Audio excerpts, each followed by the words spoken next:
La primera emoción es temor.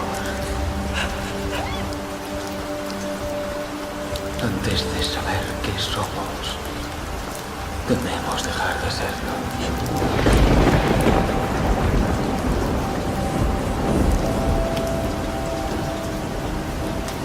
Creamos ángeles al servicio de la civilización.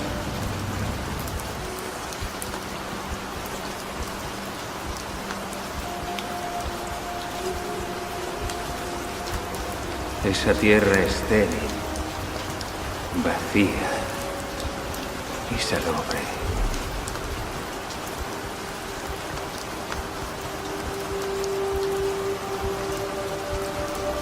El espacio muerto entre las estrellas.